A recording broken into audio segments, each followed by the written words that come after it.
अभी हम आपको जीव विज्ञान से कुछ महत्वपूर्ण क्वेश्चन के बारे में चर्चा करेंगे। पहला क्वेश्चन है, जीव विज्ञान का जनक किसे कहा जाता है?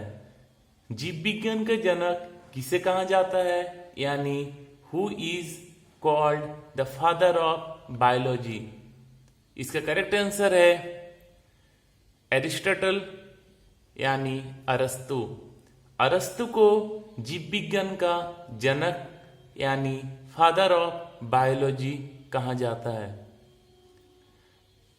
नेक्स्ट क्वेश्चन है, जंतु विज्ञान का जनक किसे कहा जाता है? जंतु विज्ञान का जनक किसे कहा जाता है, यानी who is called the father of zoology? इसका करेक्ट आंसर है एरिस्टोटल यानी अरस्तु। एरिस्टोटल यानी अरस्तु को जंतु विज्ञान का जनक यानी फादर ऑफ जूलॉजी कहा जाता है। नेक्स्ट क्वेश्चन है, वनस्पति विज्ञान का जनक किसे कहा जाता है? वनस्पति विज्ञान का जनक किसे कहा जाता है, यानी who is called the father of बोटानी? इसका करेक्ट आंसर है थियोफ्रेस्टस। थियोफ्रेस्टस को वनस्पति विज्ञान का जनक यानी द फादर ऑफ बोटानी कहते हैं। नेक्स्ट है, आधुनिक वर्गीकरण का पिता। आधुनिक वर्गीकरण का पिता किसको कहते हैं? Who is known the father of modern taxonomy? इसका करेक्ट आंसर है लिनियस। लिनियस को आधुनिक वर्गीकरण का पिता यानी फादर ऑफ मॉडर्न टैक्सोनॉमी कहा जाता है। नेक्स्ट क्वेश्चन है, जीवन का भौतिक आधार किसे कहते हैं? जीवन का भौतिक आधार किसे कहते हैं, यानी which is the living part of the cell? इसका करेक्ट आंसर है प्रोटोप्लाज्म यानी जीव द्रव्य।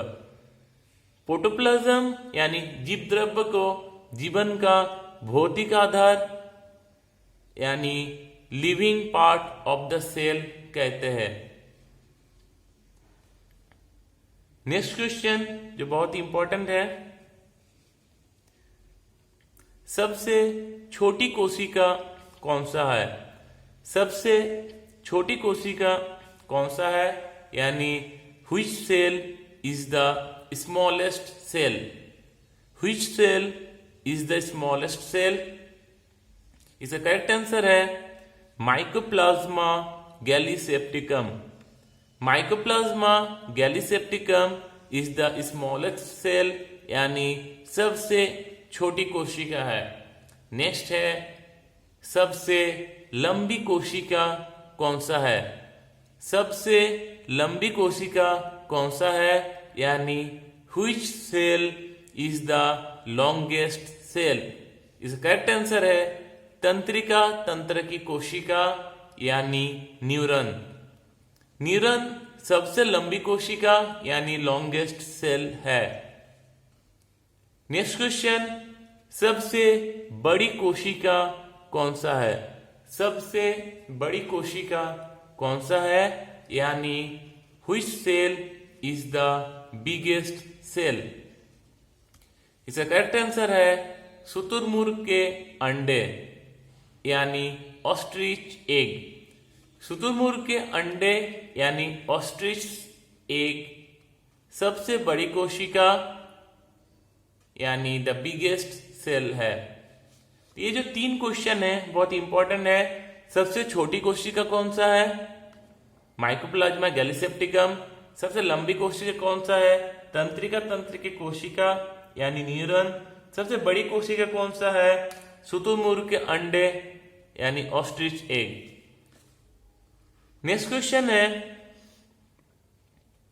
कोशिका भित्ति किस में पाया जाता है? कोशिका भित्ति किस में पाया जाता है? यानी cell wall is found in which cell? इसका करेक्ट आंसर है पादप कोशिका यानी प्लांट सेल। पादप कोशिका यानी प्लांट सेल में कोशिका भित्ति यानी सेल वॉल पाया जाता है। नेक्स्ट क्वेश्चन है सेंट्रोसोम किस में पाया जाता है? सेंट्रोसोम किस में पाया जाता है? Centrosome is found in which cell? इसका करेक्ट आंसर है जंतु कोशिका यानी एनिमल सेल। जंतु कोशिका यानी एनिमल सेल में सेंट्रोसोम पाया जाता है। नेक्स्ट क्वेश्चन है जो बहुत इंपॉर्टेंट क्वेश्चन है, प्रोटीन की फैक्ट्री किसे कहा जाता है? Which is called factory of protein? Factory of protein किसको कहते हैं? इसका करेक्ट आंसर है ribosome. Ribosome is also known as factory of protein. Next question है कोशिका का शक्ति केंद्र। कोशिका का शक्ति केंद्र किसको कहते हैं? यानी which is called the power house of cell? Which is called the power house of the cell? इसका करेक्ट आंसर है माइटोकॉन्ड्रिया। माइटोकॉन्ड्रिया को कोशिका का शक्ति केंद्र कहा जाता है, यानी mitochondria is also known as the power house of the cell.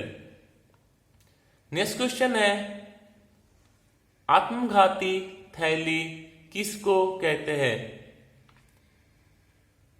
Which is called the suicide bag? इसका करेक्ट आंसर है लाइसोसोम। लाइसोसोम को आत्मघाती थैली यानी सुसाइड बैग कहते हैं। नेक्स्ट क्वेश्चन है लबक यानी प्लास्टिड किस में पाया जाता है? Plastid is found in which cell? इसका करेक्ट आंसर है पादप कोशिका। पादप कोशिका यानी प्लांट सेल में लवक यानी प्लास्टिड पाया जाता है। नेक्स्ट क्वेश्चन है पत्तियों का रंग पीला क्यों होता है? पत्तियों का रंग पीला क्यों होता है? इसका करेक्ट आंसर है पत्तियों में कैरोटीन के निर्माण के कारण पत्तियों का रंग पीला होता है। तो क्यों होता है? कैरोटीन के कारण। नेक्स्ट है कैरोटीन किस में पाया जाता है? क्या है? कैरोटीन किस में पाया जाता है? इसका करेक्ट आंसर है गाजर में। तो कैरोटीन इसमें पाया जाता है गाजर में। सिमिलरली लाइकोपेन किस में पाया जाता है? लाइकोपेन किस में पाया जाता है? टमाटर में। तो टमाटर में क्या पाया जाता है? लाइकोपेन। नेक्स्ट है बीटानिन किस में पाया जाता है? बीटानिन किस में पाया जाता है? चुकंदर में बीटानिन पाया जाता है। तो कैरोटीन में किस में पाया जाता है? गाजर में। तो गाजर में क्या पाया जाता है? कैरोटीन। टमाटर में लाइकोपेन, चुकंदर में बीटानिन। नेक्स्ट है मानव में गुणसूत्र की संख्या कितना है? मानव में गुणसूत्र की संख्या कितना है? The number of chromosome is found in human body. इसका करेक्ट आंसर है 23 जोड़ा यानी 23 पेयर। 23 पेयर यानी 23 जोड़ा क्रोमोसोम मानव में पाया जाता है। नेक्स्ट है डीएनए का कार्य क्या है? डीएनए का कार्य क्या है? DNA means deoxy ribo nucleic acid. DNA means क्या है? बहुत एग्जाम पूछे जाते हैं, डीएनए का पूरा नाम क्या है? डीएनए का पूरा नाम है डीऑक्सी राइबो न्यूक्लिक एसिड। इसका कार्य यानी what is the function of DNA? इसका फंक्शन क्या है? डीएनए का कार्य है सभी आनुवंशिकी क्रियाओं का संचालन करना, यानी DNA is responsible for controlling hereditary character, यानी डीएनए क्या करता है? सभी आनुवंशिकी क्रियाओं का संचालन। नेक्स्ट है आरएनए का कार्य क्या है? आरएनए का कार्य क्या है, यानी what is the function of RNA? RNA stand for ribo nucleic acid. इसका कार्य है प्रोटीन संश्लेषण में सहायता करना। क्या है? प्रोटीन संश्लेषण में सहायता करना एवं कोशिका के अंदर संदेश वाहक का भी कार्य करना। ये क्या करता है? प्रोटीन संश्लेष करता है एवं जो कोशिका यानी जो सेल है उसके अंदर संदेश वाहक यानी मीडिएटर का भी काम करता है।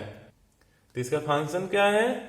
प्रोटीन संश्लेषण में सहायता करना यानी सिंथेसिस ऑफ प्रोटीन। दूसरा, कोशिका के अंदर संदेश वाहक का भी कार्य करना, यानी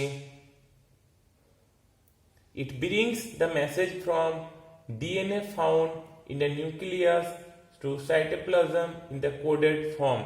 यह है आरएनए का कार्य। नेक्स्ट क्वेश्चन है समसूत्री विभाजन। समसूत्री विभाजन एवं माइटोसिस। समसूत्री विभाजन या माइटोसिस कौन सी दशा में होता है? इसका करेक्ट आंसर है कायिक कोशिका में। समसूत्री विभाजन कायिक कोशिका यानी सोमाटिक सेल में होता है। ये बहुत इंपॉर्टेंट क्वेश्चन है कि समसूत्री विभाजन किस में होता है। इसका करेक्ट आंसर है कायिक कोशिका यानी सोमाटिक सेल, जिनमें क्या होता है? समसूत्री विभाजन या माइटोसिस होता है। नेक्स्ट क्वेश्चन है अर्धसूत्री विभाजन यानी मायोसिस। अर्धसूत्री विभाजन या मायोसिस किसमें होता है? इसका करेक्ट आंसर है जनन कोशिका में। तो जनन कोशिका में मायोसिस यानी अर्धसूत्री विभाजन होता है। नेक्स्ट क्वेश्चन है आनुवंशिकता का पिता किसे कहते हैं? यानी who is called the father of genetics? Father of genetics Gregor Johan Mendel को कहते हैं। तो ग्रेगर जोहन मेंडल को आनुवंशिकता का पिता यानी फादर ऑफ जेनेटिक्स कहते हैं। नेक्स्ट क्वेश्चन है जीन शब्द का प्रयोग सर्वप्रथम किसने किया है? जीन शब्द का प्रयोग सर्वप्रथम किसने किया है? Who is first coin the name of gene? इसका करेक्ट आंसर है जोहानसन। जोहानसन जीन शब्द का प्रयोग सर्वप्रथम किया है। कौन किया है? जोहानसन। नेक्स्ट है रेबीज के टीका की खोज किसने की है? रेबीज का टीका का खोज किसने किया है? इसका करेक्ट आंसर है लुई पास्चर। लुई पास्चर ने रेबीज का जो टीका है उसका डिस्कवर यानी इन्वेंशन किया है। लुई पास्चर क्या किया? जो भी रेबीज का टीका है उसको इन्वेंशन किया है। नेक्स्ट क्वेश्चन है जेनेटिक्स शब्द का प्रयोग सर्वप्रथम किसने किया है? जेनेटिक्स शब्द का प्रयोग सर्वप्रथम किसने किया है? यानी who is first coin by the name genetics? इसका करेक्ट आंसर है डब्ल्यू वाटसन। डब्ल्यू वाटसन सर्वप्रथम जेनेटिक्स शब्द का प्रयोग किया है। नेक्स्ट क्वेश्चन है कॉलेरा तथा तपेदिक यानी टीवी की नामक जीवाणु की खोज किसने किया है? कॉलेरा तथा टीवी यानी ट्यूबरकुलोसिस नामक बैक्टीरिया की खोज किसने की है? इसका करेक्ट आंसर है रॉबर्ट कोच ने। रॉबर्ट कोच ने कॉलेरा एवं टीबी के जीवाणुओं की खोज किया है। नेक्स्ट क्वेश्चन है जो बहुत एग्जाम में आता है, वो है जाइलम का कार्य क्या है? जाइलम का कार्य क्या है? जल व खनिज लवण का संवहन करना। जल व खनिज लवण का संवहन करना यानी xylem help in transportation of water and nutrients from the soil to the stems and leaves. तो क्वेश्चन में ऐसे पूछा जाता है कि जल व खनिज लवण का संवहन करना किसका काम है? जाइलम का या फ्लोएम का? आपको बताना है जाइलम का, इसलिए जाइलम का कार्य आपको याद रखना है। तो जाइलम का कार्य क्या है? जल व खनिज लवण का संवहन करना यानी xylem help in the transportation of water and nutrients from the soil to the stems and leaves. दूसरा क्या है? यांत्रिक दृढ़ता प्रदान करना। दूसरा क्या है? यांत्रिक दृढ़ता प्रदान करना यानी it provides mechanical strength to the plant. ये क्या करता है? मैकेनिकल स्ट्रेंथ यानी यांत्रिक दृढ़ता प्रदान करता है। नेक्स्ट जो सिमिलर क्वेश्चन है उसी टाइप का है, फ्लोएम का कार्य क्या है? क्या है? फ्लोएम का कार्य क्या है? फ्लोएम का कार्य है पत्ते द्वारा बनाए गए भोजन को पौधे के अन्य भागों में पहुंचाना। यानी पत्ते द्वारा जो भी भोजन बनाया गया है उसको क्या करना है? जो पौधा का जो अन्य भाग है उसमें पहुंचाना है, फ्लोएम का कार्य है। तो फ्लोएम क्या करता है?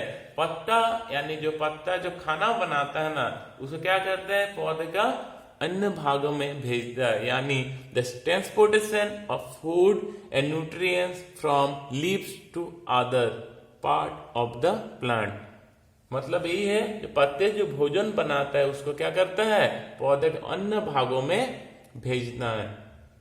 तो नेक्स्ट क्वेश्चन है प्रकाश अनुवर्ती संचलन। प्रकाश अनुवर्ती संचलन कौन सी पादप हार्मोन द्वारा नियंत्रित होता है? इसका करेक्ट आंसर है ऑक्सिन। ऑक्सिन के कारण ही प्रकाश अनुवर्ती संचलन होता है। और इसका दूसरा काम क्या है? ये पौधों के वृद्धि को नियंत्रित करता है। जो भी पौधा है ना उसके वृद्धि को नियंत्रित करता है यानी controls the growth of plants. Next question है गैसीय रूप में पाया जाने वाला पादप हार्मोन कौन सा है? गैसीय रूप में पाए जाने वाला पादप हार्मोन कौन सा है? Which plant hormone is found in gaseous form? इसका करेक्ट आंसर है एथिलीन। एथिलीन गैसीय रूप में पाए जाने वाला पादप हार्मोन है। नेक्स्ट है फलों को पकाने में कौन सा पादप हार्मोन सहायता करता है? फलों को पकाने में कौन सा पादप हार्मोन सहायता करता है? व्हिच प्लांट हार्मोन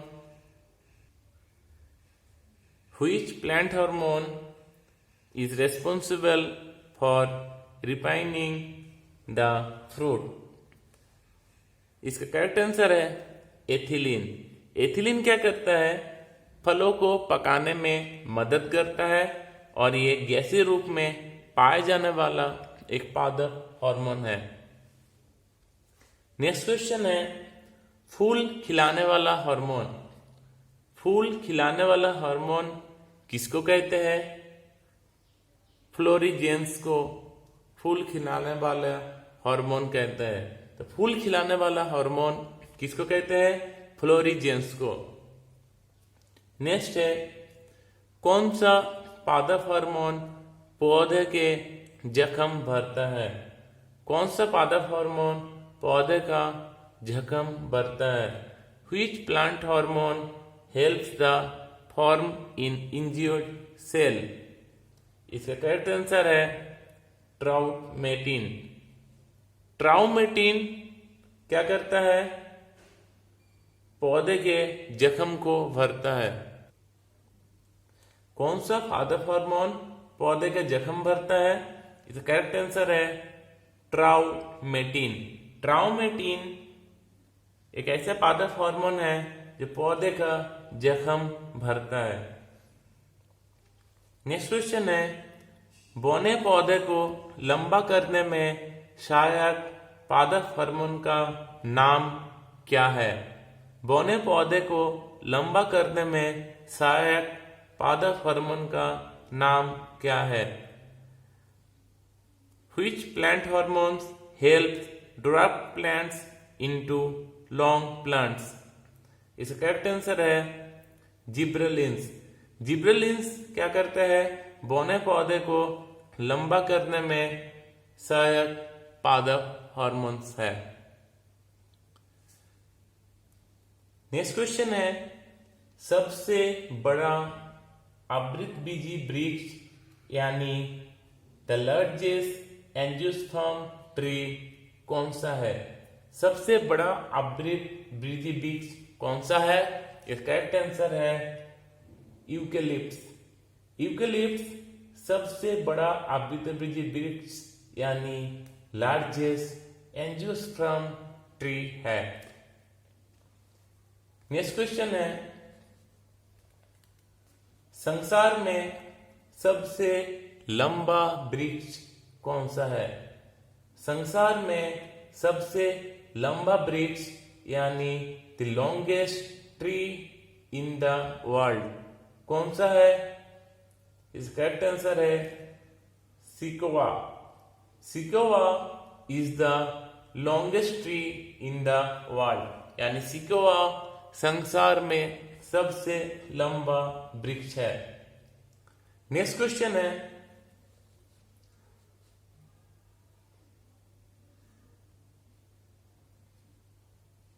सबसे छोटा आवृतबीजी पौधा कौन सा है? सबसे छोटा आवृतबीजी पौधा कौन सा है? यानी which plant is smallest angiosperm plant? इसका करेक्ट आंसर है लेमना। लेमना सबसे छोटा आवृतबीजी पौधा है। नेक्स्ट क्वेश्चन है, सबसे बड़ी पत्ती वाला पौधा कौन सा है? सबसे बड़ी पत्ती वाला पौधा कौन सा है? यानी प्लांट विथ लार्जेस्ट लीफ कौन सा है? Victoria regia. विक्टोरिया रिजिया सबसे बड़ा पत्ती वाला पौधा है। नेक्स्ट क्वेश्चन है, सबसे बड़ा बीज कौन सा है? सबसे बड़ा बीज यानी लार्जेस्ट सीड कौन सा है? Which seed is the largest seed? सबसे बड़ा बीज कौन सा है? इसका करेक्ट आंसर है लोडोसिया। लोडोसिया सबसे बड़ा बीज है। नेक्स्ट क्वेश्चन है, सबसे छोटा टेरिडोफाइटा कौन सा है? सबसे छोटा टेरिडोफाइटा कौन सा है? स्मॉलेस्ट टेरिडोफाइटा कौन सा है? एजोला। कौन सा है?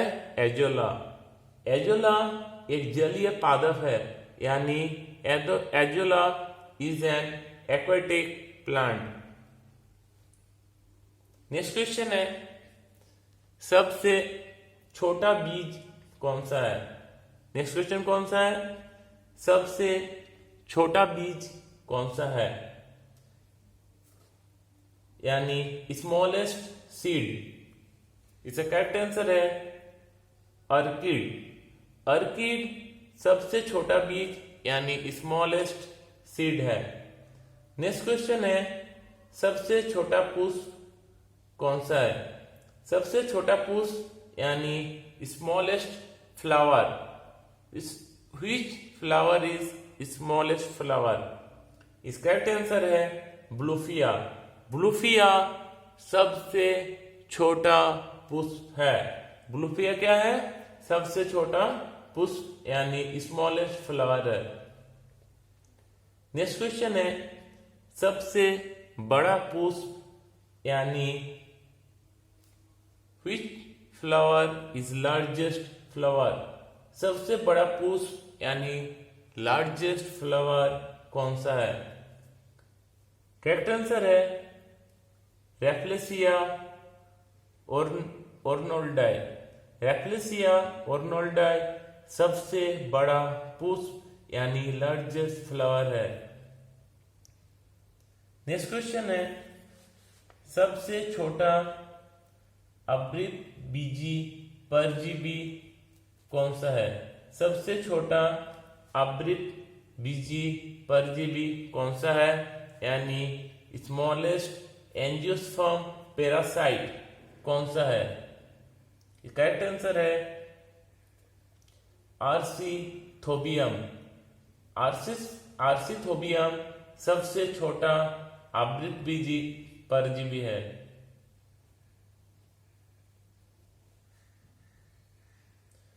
नेक्स्ट क्वेश्चन है, सबसे बड़ा बीजांड यानी लार्जेस्ट सीड एग कौन सा है? सबसे बड़ा बीजांड यानी लार्जेस्ट सीड एग कौन सा है? करेक्ट आंसर है साइकस। साइकस सबसे बड़ा बीजांड है। नेक्स्ट क्वेश्चन है,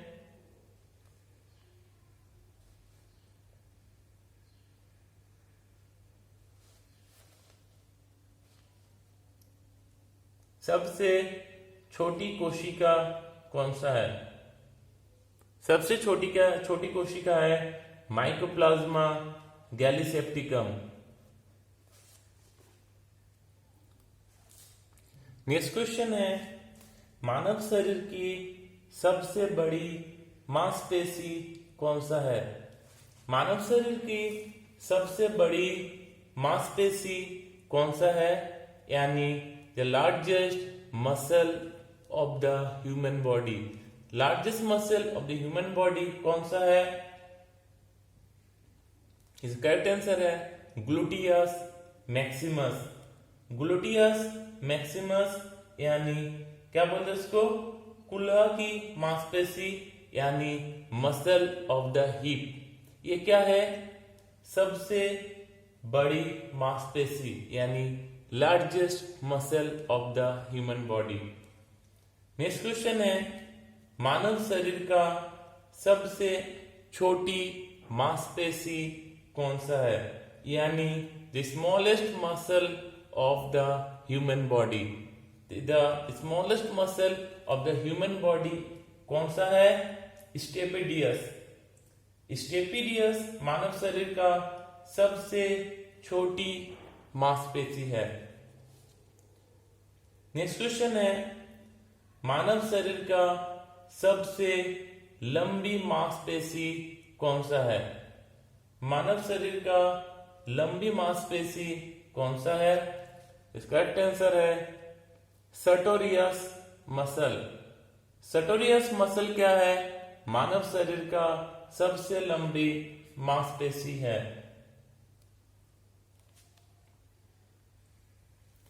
नेक्स्ट क्वेश्चन है, जो हमारा मानव रक्त यानी ह्यूमन ब्लड है, इनका पीएच मान यानी पीएच वैल्यू कितना है?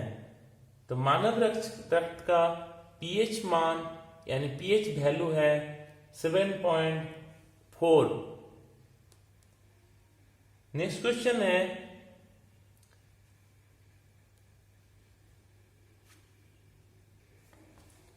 इरिथ्रोसाइट्स इरिथ्रोसाइट्स किसको कहते हैं? इरिथ्रोसाइट आरबीसी यानी रेड ब्लड कॉर्पसल्स यानी लाल रक्त कण को कहते हैं इरिथ्रोसाइट। नेक्स्ट क्वेश्चन है ल्यूकोसाइट। ल्यूकोसाइट किसको कहते हैं? ल्यूकोसाइट डब्ल्यूबीसी यानी व्हाइट ब्लड कॉर्पसल्स यानी श्वेत रक्त कण को ल्यूकोसाइट कहते हैं। नेक्स्ट क्वेश्चन है थ्रोम्बोसाइट। थ्रोम्बोसाइट किसको कहते हैं? थ्रोम्बोसाइट रक्त बिंबाणु यानी ब्लड प्लेटलेट को थ्रोम्बोसाइट कहते हैं। नेक्स्ट क्वेश्चन है आरबीसी यानी लाल रक्त कण का निर्माण कहाँ होता है? आरबीसी का निर्माण यानी लाल रक्त कण का निर्माण कहाँ होता है? इसका करेक्ट आंसर है अस्थि मज्जा यानी बोन मैरो। अस्थि मज्जा यानी बोन मैरो में आरबीसी का निर्माण होता है, जबकि भ्रूण अवस्था में इसका निर्माण यकृत एवं प्लीहा में होता है। तो भ्रूण अवस्था में इसका निर्माण कहाँ होता है? यकृत एवं प्लीहा में। नेक्स्ट क्वेश्चन है डब्ल्यूबीसी यानी व्हाइट ब्लड कॉर्पसल्स यानी श्वेत रक्त कण का निर्माण कहाँ होता है?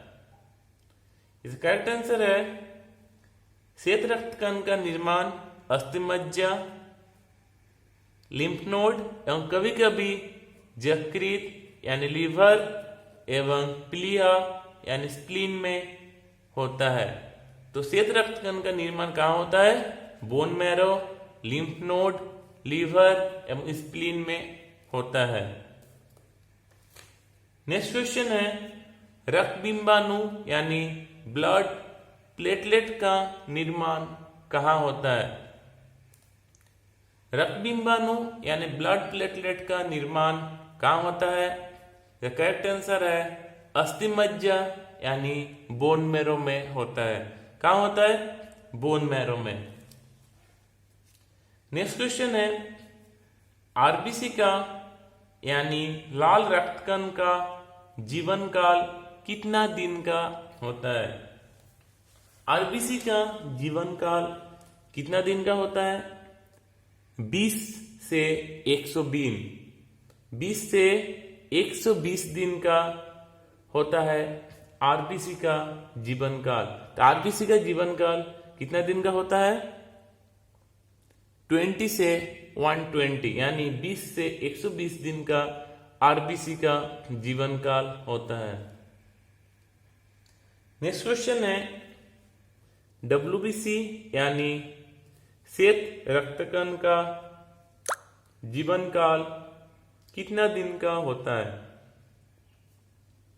श्वेत रक्त कण जीवन काल 13 से 20 दिन। रक्त बिंबाणु यानी ब्लड प्लेटलेट का जीवन काल कितना दिन होता है? रक्त बिंबाणु यानी ब्लड प्लेटलेट का जीवन काल 3 से 5 दिन का होता है। कितना दिन होता है? 3 से 5 दिन का। नेक्स्ट क्वेश्चन है आरबीसी यानी लाल रक्त कण का मृत्यु कहाँ होता है? लाल रक्त कण का मृत्यु यकृत यानी लीवर और प्लीहा यानी स्प्लीन में होती है। इसलिए यकृत एवं प्लीहा को आरबीसी का कब्रस्थान कहा जाता है। तो आरबीसी का कब्र किसको कहते हैं? यकृत एवं प्लीहा को। नेक्स्ट क्वेश्चन है श्वेत रक्त कण यानी डब्ल्यूबीसी का मृत्यु कहाँ होता है? इसका करेक्ट आंसर है डब्ल्यूबीसी यानी श्वेत रक्त कण मृत्यु रक्त में ही हो जाता है। क्या होता है? रक्त में ही होता है। नेक्स्ट क्वेश्चन है रक्त बिंबाणु। रक्त बिंबाणु यानी ब्लड प्लेटलेट का मृत्यु कहाँ होता है? यह करेक्ट आंसर है प्लीहा यानी स्प्लीन में रक्त बिंबाणु का मृत्यु होता है। नेक्स्ट क्वेश्चन है आरबीसी। आरबीसी यानी लाल रक्त कण का मुख्य कार्य क्या है? आरबीसी का मुख्य कार्य क्या है? इसका करेक्ट आंसर है शरीर की हर कोशिका में ऑक्सीजन पहुंचाना एवं कार्बन डाइऑक्साइड को वापस लाना, ये आरबीसी का मुख्य कार्य है। तो एग्जाम में ऐसे पूछेगा कि शरीर की हर कोशिका में ऑक्सीजन को पहुंचाना एवं कार्बन डाइऑक्साइड को वापस लाना किसका काम है? तो आपको क्या बताना है? आरबीसी यानी लाल रक्त कण। नेक्स्ट क्वेश्चन है डब्ल्यूबीसी यानी श्वेत रक्त कण का कार्य क्या है? श्वेत रक्त कण का कार्य क्या है?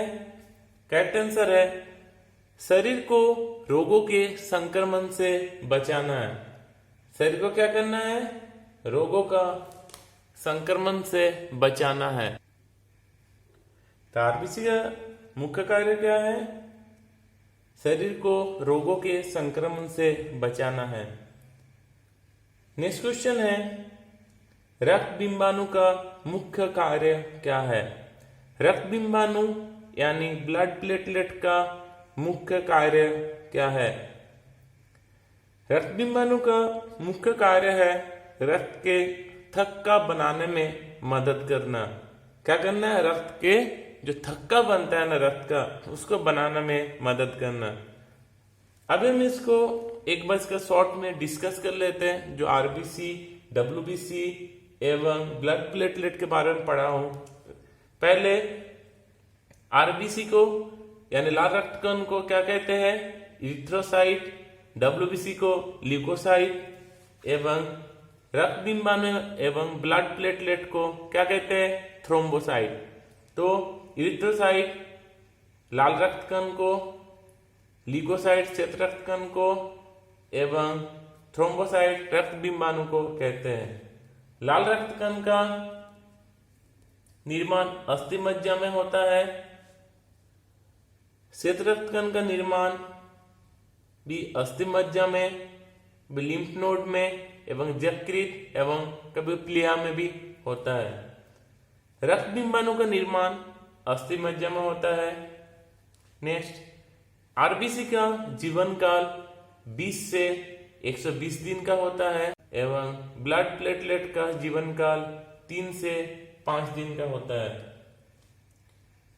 आरबीसी का मुख्य कार्य शरीर के हर कोशिका में ऑक्सीजन पहुंचाना एवं कार्बन डाइऑक्साइड का वापस लाना। डब्ल्यूबीसी का मुख्य कार्य शरीर को रोगों के संक्रमण से बचाना।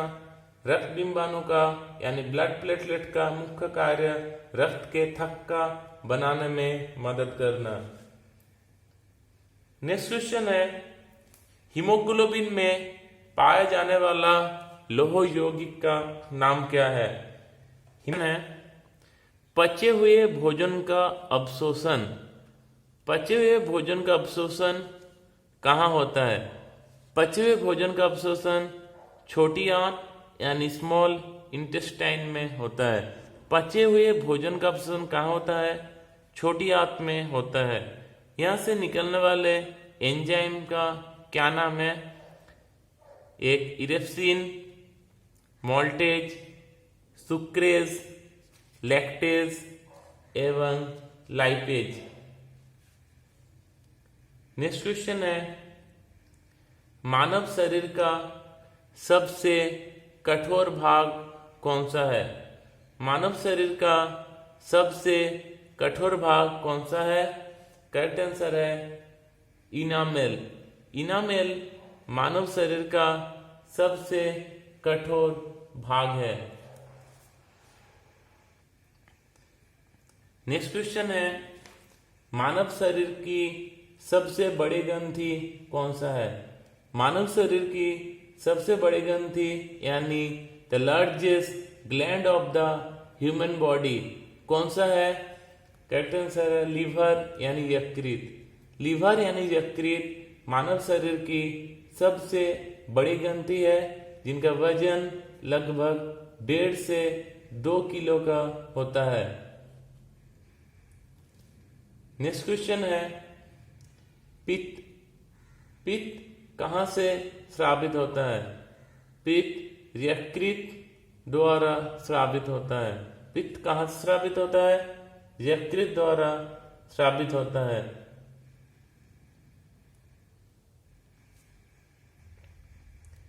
कौन शरीर के अंदर रक्त को जमने से रोकता है? शरीर के अंदर रक्त को जमने से रोकता है।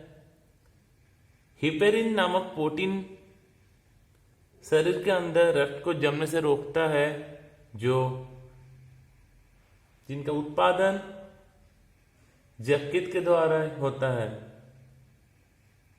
नेक्स्ट क्वेश्चन है पित्त इनका पीएच मान कितना है? पित्त का पीएच मान यानी पीएच वैल्यू कितना है? पित्त का पीएच वैल्यू है 7.7।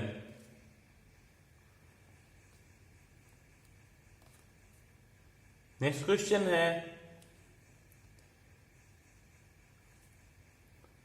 मानव शरीर का कौन सा ग्रंथि अंतस्रावी यानी एंडोक्राइन एवं बहिस्रावी यानी एक्सोक्राइन दोनों प्रकार की ग्रंथि है? मानव शरीर का कौन सा ग्रंथि अंतस्रावी एवं बहिस्रावी दोनों प्रकार की ग्रंथि है? इसका करेक्ट आंसर है अग्नाशय यानी पैनक्रियास। ये अग्नाशय या पैनक्रियास मानव शरीर की दूसरे सबसे बड़ी ग्रंथि है। नेक्स्ट क्वेश्चन है मधुमेह यानी डायबिटीज नामक रोग किसके कारण होता है? मधुमेह यानी डायबिटीज नामक रोग किसके कारण होता है? करेक्ट आंसर है इंसुलिन के कारण यानी इंसुलिन के अल्प स्रवण से मधुमेह यानी डायबिटीज नामक रोग होता है।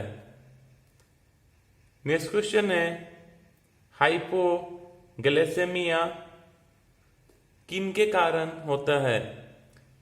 हाइपोग्लाइसेमिया इंसुलिन के कारण यानी इंसुलिन के अतिस्रवण से हाइपोग्लाइसेमिया नामक रोग हो जाता है जिसमें जनन क्षमता तथा दृष्टि ज्ञान कम होने लगता है।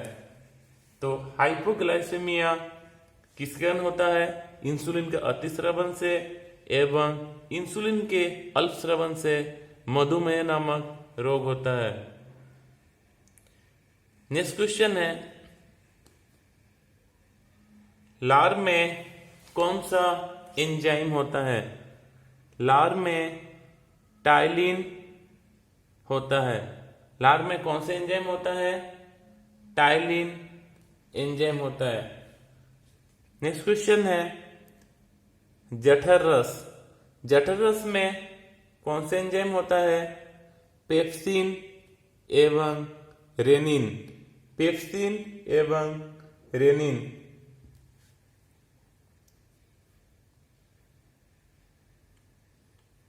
नेक्स्ट क्वेश्चन है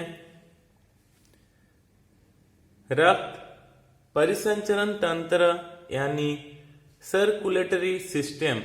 रक्त परिसंचरण तंत्र यानी सर्कुलेटरी सिस्टम की खोज किसने किया है? रक्त परिसंचरण की खोज विलियम हर्बे ने की है। किसने किया है? विलियम हर्बे ने। तो रक्त परिसंचरण तंत्र की खोज किसने किया है? विलियम हर्बे ने किया है। नेक्स्ट क्वेश्चन है मानव शरीर का सबसे व्यस्त अंग कौन सा है? मानव शरीर का सबसे व्यस्त अंग कौन सा है? मानव शरीर का सबसे व्यस्त अंग है हृदय यानी हार्ट। क्या है? हृदय यानी हार्ट। इसका वजन कितना है? इसका वजन है लगभग 300 ग्राम। मनुष्य का हृदय 4 कोष्ठों का बना होता है। मनुष्य का हृदय कितने कोष्ठों का बना होता है? 4 कोष्ठों का। मनुष्य का हृदय 4 कोष्ठों का बना होता है। नेक्स्ट क्वेश्चन है मूत्र। मूत्र यानी यूरिन का रंग पीला क्यों होता है? मूत्र का रंग पीला यूरोक्रोम के कारण होता है। मूत्र का रंग पीला क्यों होता है? मूत्र का रंग पीला यूरोक्रोम के कारण होता है। नेक्स्ट क्वेश्चन है मूत्र का पीएच मान कितना है? मूत्र का पीएच मान यानी पीएच वैल्यू कितना है? मूत्र का पीएच वैल्यू है 6। नेक्स्ट क्वेश्चन है मस्तिष्क का वजन कितना ग्राम होता है? मस्तिष्क का वजन कितना ग्राम होता है? इसका करेक्ट आंसर है 1400 ग्राम। नेक्स्ट क्वेश्चन है मस्तिष्क का सबसे विकसित भाग कौन सा है? मस्तिष्क का सबसे विकसित भाग कौन सा है? करेक्ट आंसर है सेरिब्रम। सेरिब्रम मस्तिष्क का सबसे विकसित भाग है जो बुद्धिमत्ता, स्मृति, इच्छा शक्ति, अच्छी गतियां एवं चिंतन का केंद्र है। तो सेरिब्रम क्या है? मस्तिष्क का सबसे विकसित भाग है। नेक्स्ट क्वेश्चन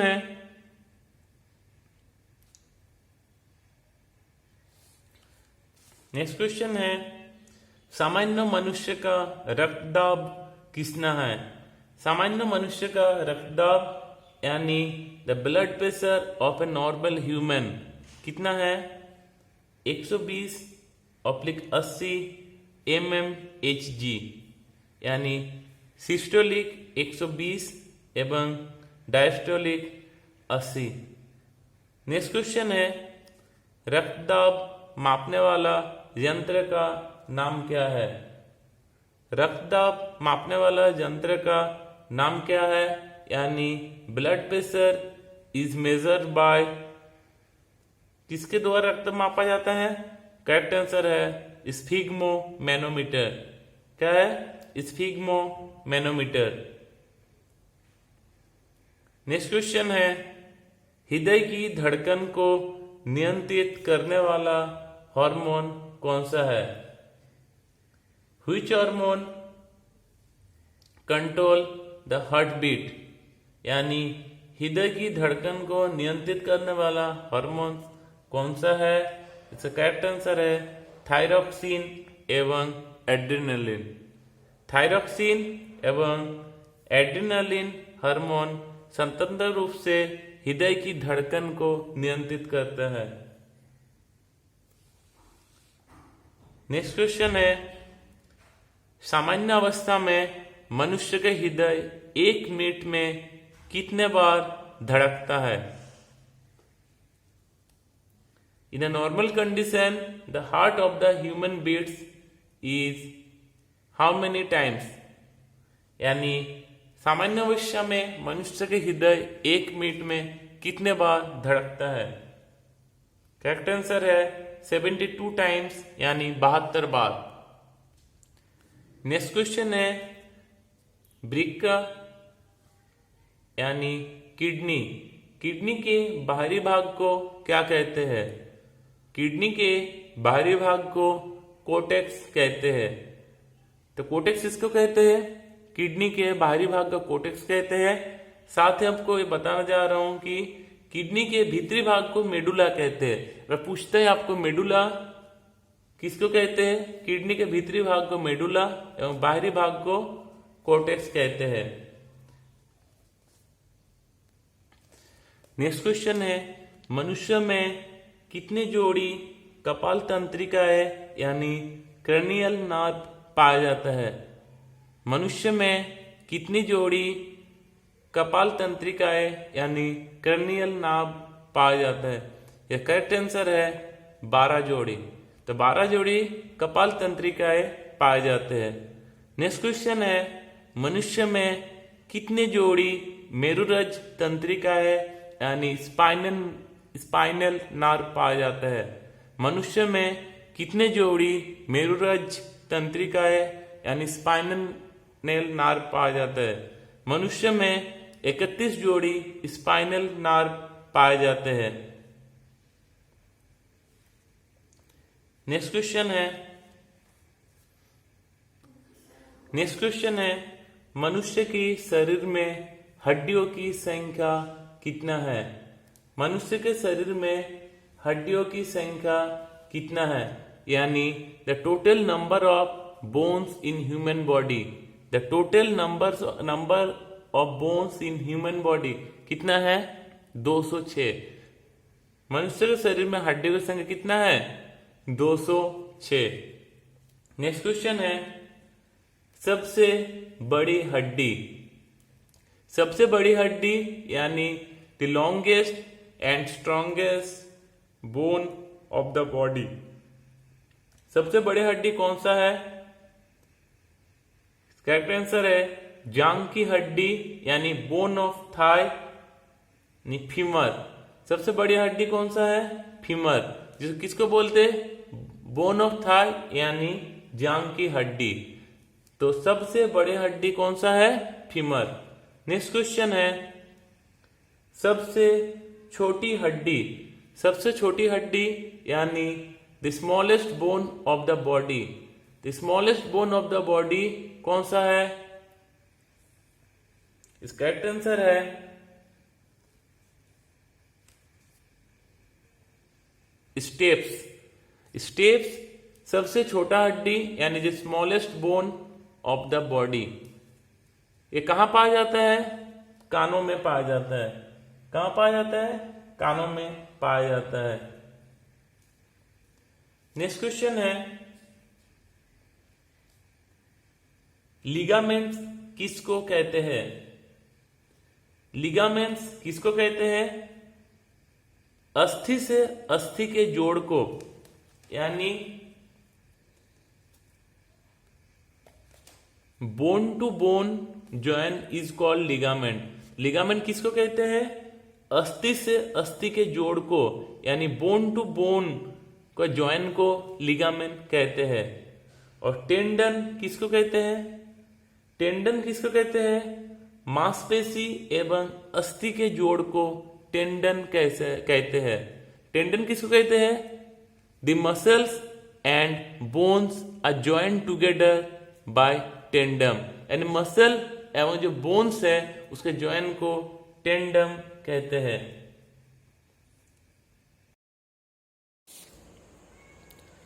आज मैं आपको न्यूट्रिशन का एक अत्यंत महत्वपूर्ण टॉपिक विटामिन के बारे में डिस्कस करेंगे, जो पिछले कई सालों से कोई ना कोई एग्जाम में फ्रीक्वेंटली पूछे जा रहे हैं।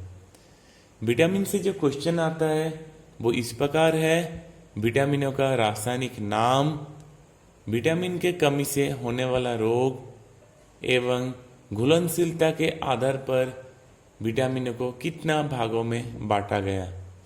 आइए चलते हैं विटामिन का डेफिनेशन की ओर, यानी विटामिन क्या है। विटामिन एक ऐसा कार्बनिक यौगिक है जो कि चाहे कम मात्रा में सही, परंतु हमारा शरीर के मेटाबॉलिज्म के लिए बहुत ही आवश्यक है। विटामिन क्या है? विटामिन एक कार्बनिक यौगिक है, वो चाहे कम मात्रा में क्यों ना हो, परंतु हमारे शरीर के मेटाबॉलिज्म के लिए बहुत ही आवश्यक है। यानी हमारे शरीर के मेटाबॉलिज्म को चलाने के लिए विटामिन का आवश्यकता है। हमारा शरीर खुद से विटामिन नहीं बना पाता, हमारा जो शरीर है खुद से विटामिन नहीं बनाता, इसलिए इसे कमी हमें भोजन से पूरी करनी पड़ती। इसलिए क्या करना पड़ता है हमको? इसका जो कमी है विटामिन का, हमको भोजन से पूरी करनी पड़ता। लेकिन कुछ ऐसे विटामिन है जो हमारा शरीर बनाता है, जैसा कि विटामिन डी एवं विटामिन के। तो विटामिन का डेफिनेशन क्या हुआ? विटामिन एक ऐसा कार्बनिक यौगिक है जो कि चाहे कम मात्रा में सही, परंतु हमारे शरीर के मेटाबॉलिज्म के लिए बहुत ही आवश्यक है। हमारा शरीर खुद से विटामिन नहीं बना पाता, इसलिए इसकी कमी हमें भोजन से पूरी करते हैं। लेकिन कुछ ऐसे विटामिन है जैसे विटामिन डी एवं विटामिन के जो हमारा शरीर बनाता है। अभी हम चलते हैं कि विटामिन का आविष्कार किसने किया है। विटामिन का आविष्कार फंक ने किया है। विटामिन का आविष्कार किसने किया है? फंक ने। नेक्स्ट है, घुलनशीलता के आधार पर विटामिन को कितने भागों में बांटा गया, यानी on the basis of solubility vitamin are 2 types, यानी घुलनशीलता के आधार पर विटामिनों को 2 भागों में बांटा गया। पहला है जल में घुलनशील विटामिन यानी वाटर सॉल्युबल विटामिन, क्या है? बी एवं सी। नेक्स्ट है वसा में घुलनशील विटामिन। वसा में घुलनशील विटामिन यानी फैट सॉल्युबल विटामिन कौन सा है? ए, डी, ई, के। आपको यहां से जो क्वेश्चन आते हैं वो एग्जाम आपका ऐसे पूछेगा कि विटामिन ए जल में घुलनशील विटामिन है या वसा में घुलनशील विटामिन है। तो आपको बताना है विटामिन ए वसा में घुलनशील विटामिन है। इसी प्रकार इनमें से कोई भी एक विटामिन का नाम दे दिया जाएगा, आपको उसमें से सिलेक्ट करना है ये जल में घुलनशील है या वसा में घुलनशील विटामिन है। नेक्स्ट क्वेश्चन आता है विटामिनों का केमिकल नेम, यानी विटामिनों का रासायनिक नाम। नेक्स्ट क्वेश्चन है विटामिनों का रासायनिक नाम यानी केमिकल नेम ऑफ विटामिन्स। पहला है विटामिन ए। ये बहुत इंपॉर्टेंट क्वेश्चन है। विटामिन ए का रासायनिक नाम है रेटिनल। विटामिन ए का रासायनिक नाम क्या है? रेटिनल। नेक्स्ट है विटामिन बी1। विटामिन बी1 का रासायनिक नाम है थायमिन। विटामिन बी1 का रासायनिक नाम क्या है? विटामिन बी1 का रासायनिक नाम है थायमिन। नेक्स्ट है विटामिन बी2। विटामिन बी2 का रासायनिक नाम है राइबोफ्लेविन। विटामिन बी2 का रासायनिक नाम क्या है? राइबोफ्लेविन। अभी है विटामिन बी3। विटामिन बी3 का रासायनिक नाम है निकोटिनामाइड या नियासिन। विटामिन बी3 का रासायनिक नाम क्या है? निकोटिनामाइड या नियासिन। नेक्स्ट है विटामिन बी5। विटामिन बी5 ये वेरी इंपॉर्टेंट है। विटामिन बी5 का रासायनिक नाम है पेंटोथेनिक एसिड, यानी पेंटोथेनिक एसिड। नेक्स्ट है विटामिन बी6। विटामिन बी6 ये भी वेरी इंपॉर्टेंट है। विटामिन बी6 ये भी एग्जाम में बार बार पूछे गए हैं। इसका रासायनिक नाम है पायरिडॉक्सिन। विटामिन बी6 का रासायनिक नाम क्या है? पायरिडॉक्सिन। नेक्स्ट है विटामिन बी7। ये भी वेरी इंपॉर्टेंट है। विटामिन बी7 का रासायनिक नाम है बायोटीन। विटामिन बी7 का रासायनिक नाम क्या है? बायोटीन। नेक्स्ट क्वेश्चन है विटामिन बी9। विटामिन बी9 का रासायनिक नाम है फोलिक एसिड। विटामिन बी9 का रासायनिक नाम क्या है? Folic acid. नेक्स्ट है विटामिन बी12। विटामिन बी12 का रासायनिक नाम है साइनोकोबालामिन। तो विटामिन बी12 का रासायनिक नाम क्या है? साइनोकोबालामिन। नेक्स्ट है विटामिन सी।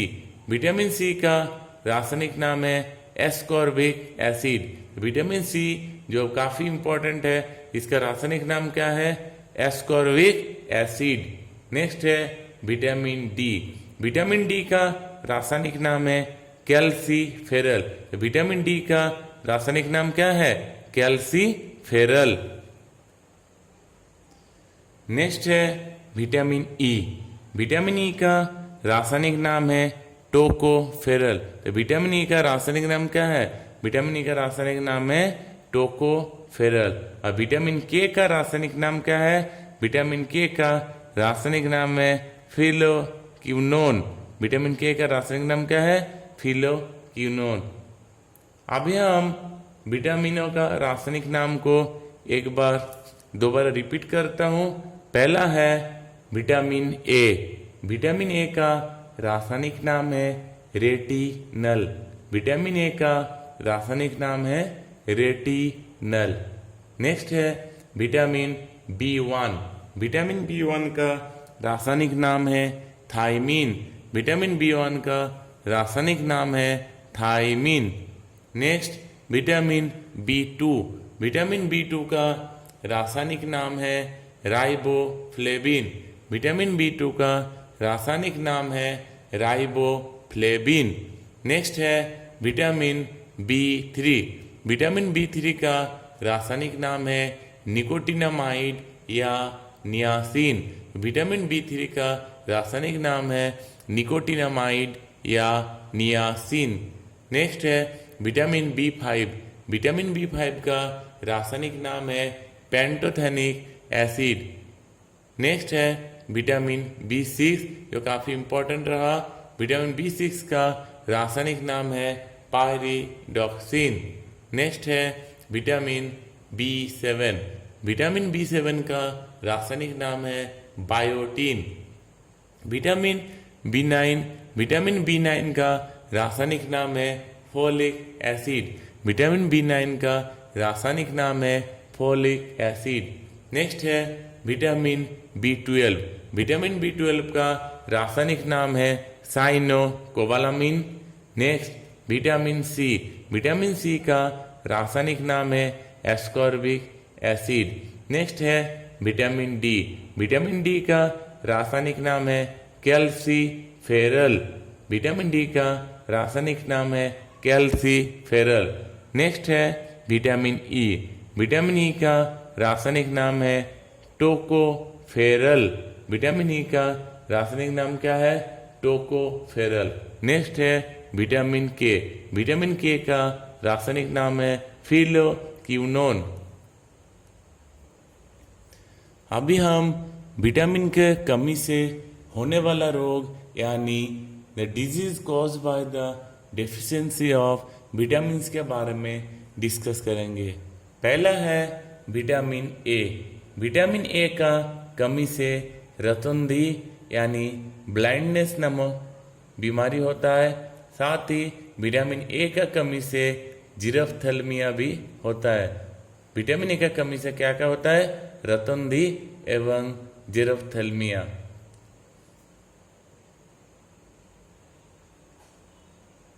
नेक्स्ट है विटामिन बी1। विटामिन बी1 का कमी से क्या होता है? Berry berry. विटामिन बी1 का कमी से बेरी बेरी होता है।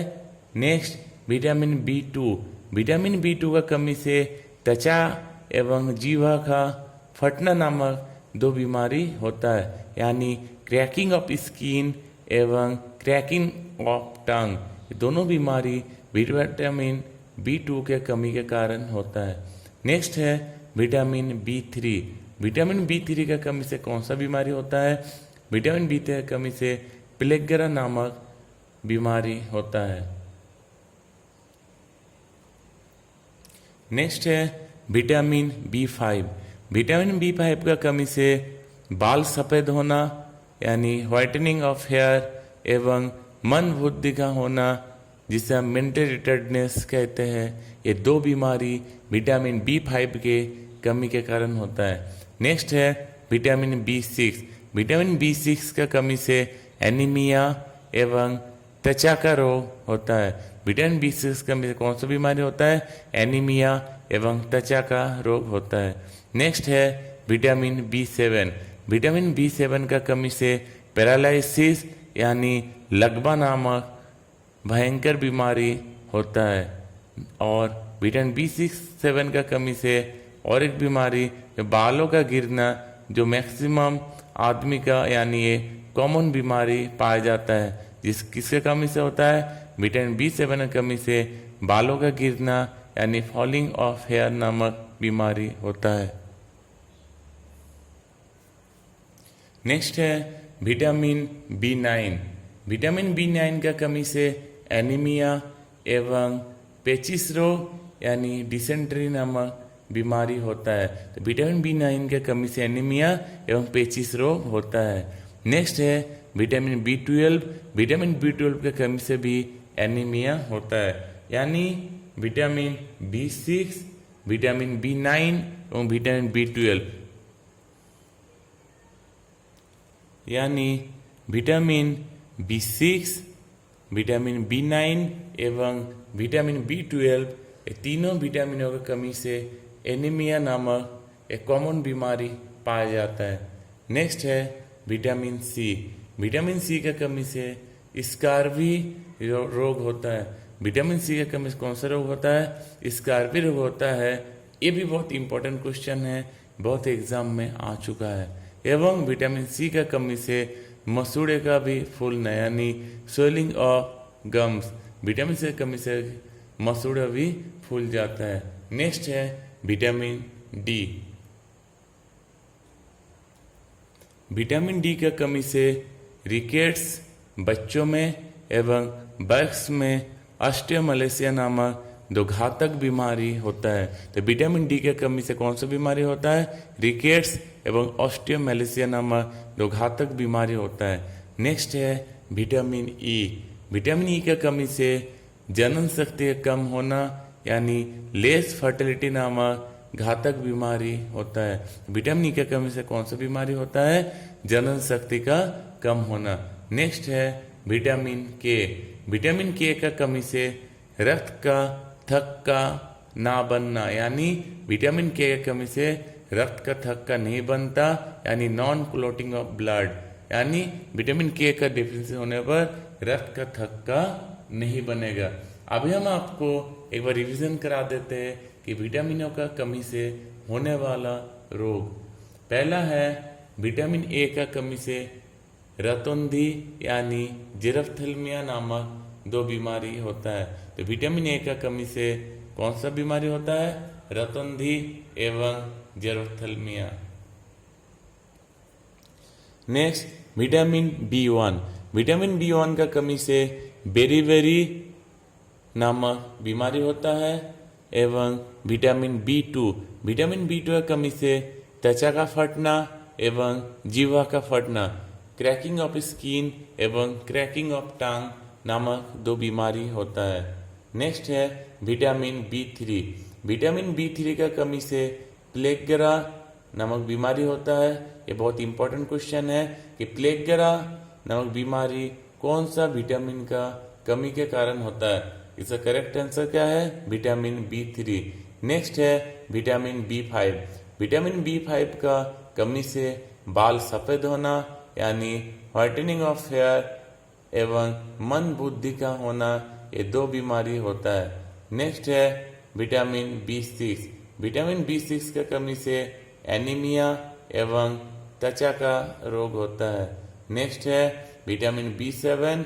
विटामिन B7 का कमी से लकवा यानी पैरालिसिस नामक भयंकर बीमारी होता है। एवं दूसरा विटामिन B7 की कमी से बालों भी गिरता है, यानी बालों का गिरना विटामिन B7 का कमी के कारण होता है। नेक्स्ट है विटामिन B9। विटामिन B9 का कमी से एनीमिया एवं पेचिस रोग होता है। तो विटामिन B9 की कमी से कौन सा बीमारी होता है? एनीमिया एवं पेचिस रोग। Next vitamin B12। Vitamin B12 का कमी से भी एनीमिया रोग होता है, यानी विटामिन B6, विटामिन B9 एवं विटामिन B12 ये तीनों विटामिन का कमी से एनीमिया रोग होता है। नेक्स्ट एक इम्पॉर्टेंट क्वेश्चन है, वो है विटामिन सी। विटामिन सी की कमी से स्कारबी नामक रोग होता है। एवं दूसरा विटामिन सी का कमी से मसूड़े भी फूल जाता है। नेक्स्ट है विटामिन डी, जो काफ़ी इम्पोर्टेंट है। विटामिन डी का कमी से बच्चों में रिकेट्स एवं वयस्क में ऑस्टियोमैलेशिया नामक बीमारी होता है। विटामिन डी का कमी से बच्चों में रिकेट्स एवं वयस्क में ऑस्टियोमेलेसिया नामक 2 बीमारी होता है। नेक्स्ट है विटामिन ई। विटामिन ई की कमी से जनन शक्ति का कम होना यानी लेस फर्टिलिटी नामक बीमारी होता है। और अंतिम जो है वो है विटामिन के। इसका कमी से रक्त का थक्का ना बनना यानी नॉन क्लोटिंग ऑफ ब्लड का बीमारी होता है। अभी हम विटामिन से आने वाला कुछ इंपॉर्टेंट क्वेश्चन के बारे में चर्चा करेंगे। पहला है कोबाल्ट किस में पाया जाता है? कोबाल्ट पाया जाता है विटामिन B12 में। कोबाल्ट किस में पाया जाता है? विटामिन B12 में। नेक्स्ट है खट्टे फल में कौन सा विटामिन पाया जाता है? यानी खट्टे फल में पाए जाने वाले विटामिन है विटामिन सी। नेक्स्ट है विटामिन ए कहाँ संचित किया जाता है? विटामिन ए कहाँ संचित किया जाता है? विटामिन ए यकृत यानी लीवर में विटामिन ए संचित किया जाता है। नेक्स्ट है किस विटामिन के कमी के कारण सच पटल मृदुता यानी केराटोमेलेसिया नामक बीमारी होता है? विटामिन ए का कमी से। तो विटामिन ए का कमी से कौन सा बीमारी होता है? एक है रतौंधी, दूसरा केराटोमेलेसिया नामक 2 बीमारी होता है। नेक्स्ट है गाजर में भरपूर मात्रा में कौन सी विटामिन पाया जाता है? गाजर में भरपूर मात्रा में विटामिन ए पाया जाता है। अभी हम आपको मानव में होने वाले कुछ प्रमुख रोगों के बारे में डिस्कशन करेंगे। पहला है एनीमिया। एनीमिया किसके कारण होता है? एनीमिया लोहा यानी आयरन के कारण होता है। नेक्स्ट है गोइटर। गोइटर किसके कारण होता है?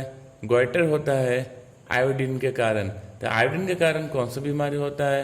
गोइटर। नेक्स्ट है क्वाशियोरकर।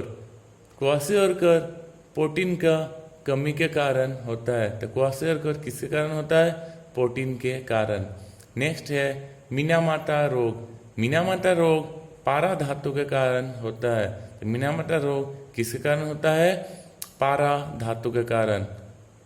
नेक्स्ट है इटाई इटाई बीमारी। तो इटाई इटाई बीमारी कौन सा धातु के कारण होता है? वो है कैडमिया यानी कैडमियम के कारण कौन सा बीमारी होता है? इटाई इटाई बीमारी। तो कैडमियम कारण होता है इटाई इटाई बीमारी। पारा यानी मिथाइल मर्क्यूरी। पारा यानी मिथाइल मर्क्यूरी के कारण होता है मिनामाटा रोग। प्रोटीन के कमी के कारण होता है क्वाशियोरकर एवं आयोडीन के कारण होता है गोइटर एवं लोहा के कारण यानी आयरन के कमी के कारण होता है एनीमिया। ये है मानव में होने वाला प्रमुख रोग। अभी मैं आपको बायोलॉजी का एक अत्यंत महत्वपूर्ण टॉपिक यानी इम्पोर्टेंट टर्म्स ऑफ बायोलॉजी के बारे में डिस्कस करेंगे। यानी बायोलॉजी का कुछ शाखाएं के बारे में डिस्कस करेंगे। पहला है एपीकल्चर। एपीकल्चर किसको कहता है? The study of honey bee. The study of honey bee is called apiculture यानी मधुमक्खी पालन का अध्ययन को एपीकल्चर कहते हैं। तो एपीकल्चर किसको कहता है? मधुमक्खी पालन का अध्ययन को एपीकल्चर कहता है। नेक्स्ट है पिसिकल्चर। पिसिकल्चर किसको कहता है? Rearing of fishes. Rearing of fishes is called pisciculture यानी मत्स्य पालन का अध्ययन को पिसिकल्चर कहते हैं। एपीकल्चर कहता है मधुमक्खी पालन का अध्ययन को, पिसिकल्चर कहते हैं मत्स्य पालन का अध्ययन को। नेक्स्ट है माइकोलॉजी। क्या है? माइकोलॉजी। माइकोलॉजी किसको कहते हैं? The study of fungi. The study of fungi is called mycology. ये वन वर्ड सब्स्टिट्यूट में भी पूछे जाते हैं। The study of fungi is called mycology, यानी कबों का अध्ययन को क्या कहा जाता है? माइकोलॉजी। माइकोलॉजी किसको कहा जाता है? कबों का अध्ययन को।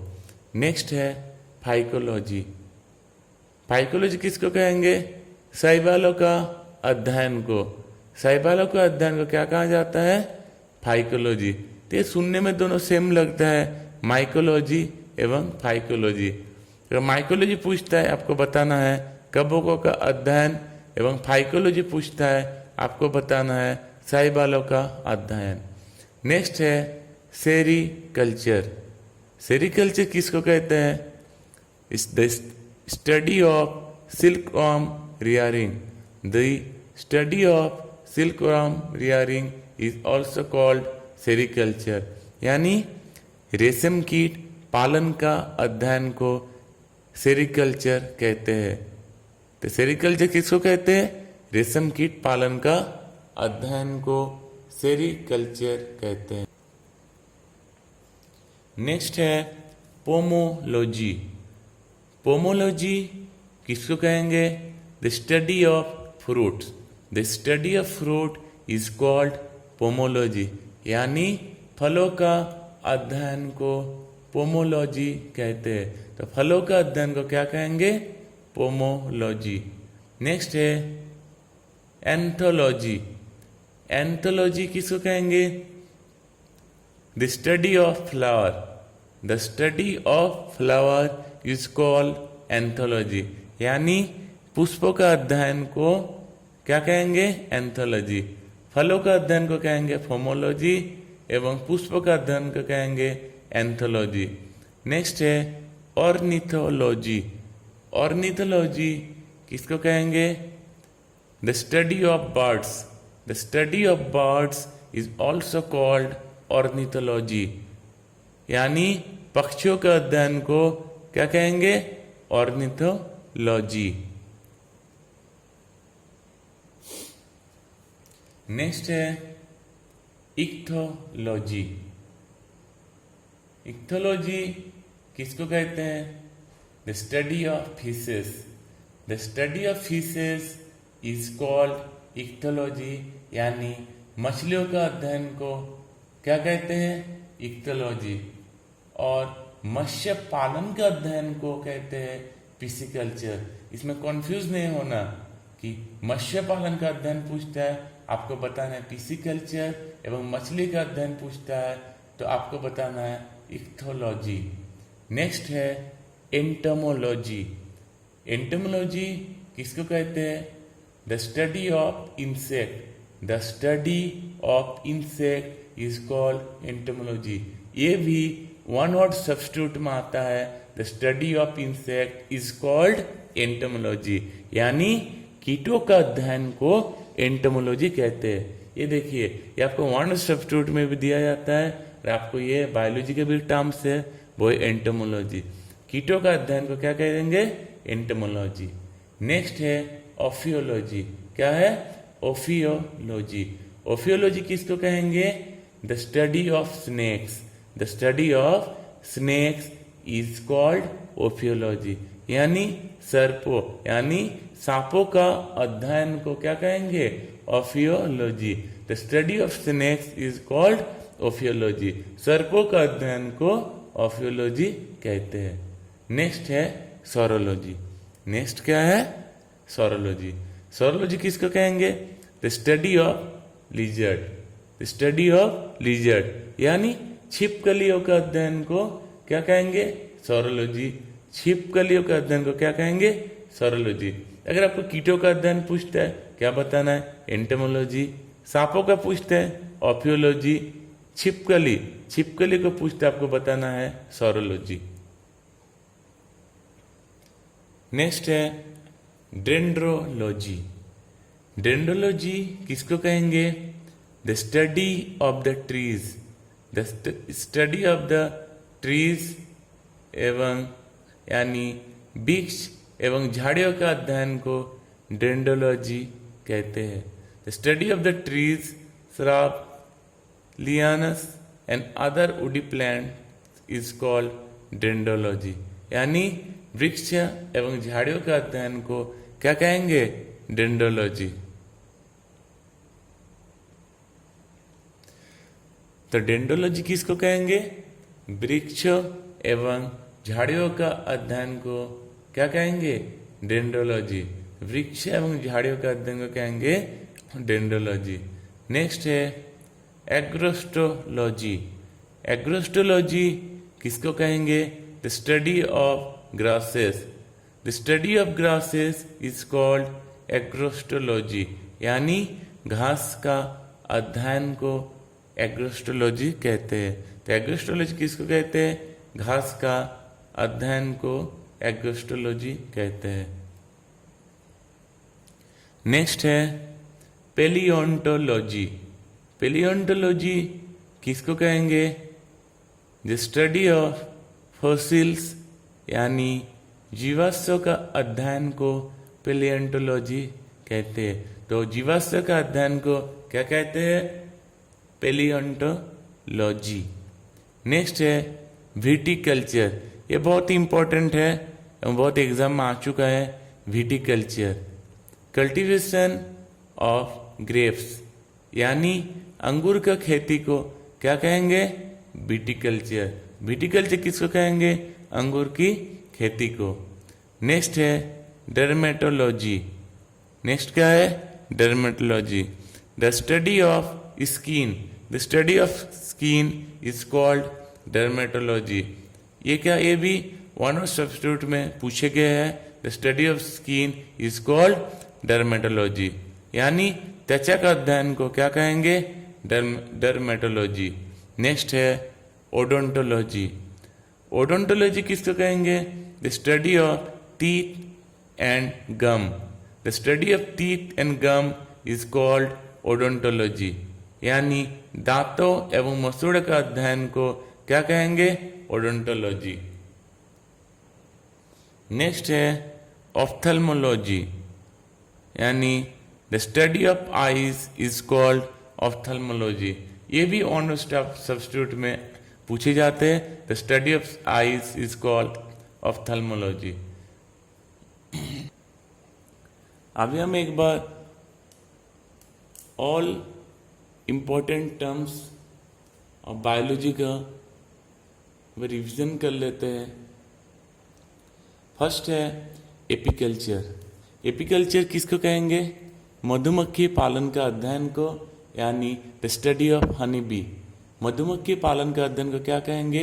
एपीकल्चर। पिसिकल्चर किसको कहेंगे? मत्स्य पालन का अध्ययन को। मत्स्य पालन का अध्ययन को क्या कहेंगे? पिसिकल्चर। माइकोलॉजी किसको कहेंगे? कबोकों का अध्ययन।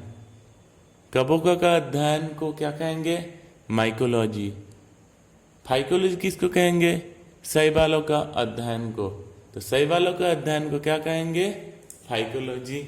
Next sericulture. सेरिकल्चर किसको कहेंगे? रेशम कीट पालन का अध्ययन को क्या कहेंगे? सेरिकल्चर। पोमोलॉजी किसको कहेंगे? फलों का अध्ययन को। फलों का अध्ययन को क्या कहेंगे? पोमोलॉजी। पुष्पों का अध्ययन को क्या कहेंगे? पुष्पों का अध्ययन को कहेंगे एंथोलॉजी। पुष्प का अध्ययन को क्या कहेंगे? एंथोलॉजी। ऑर्निथोलॉजी किसको कहेंगे? पक्षियों का अध्ययन को। पक्षियों के अध्ययन को कहेंगे ऑर्निथोलॉजी। Next ichthyology. मछलियों का अध्ययन को इक्थोलॉजी। कीटों का अध्ययन को एंटोमोलॉजी।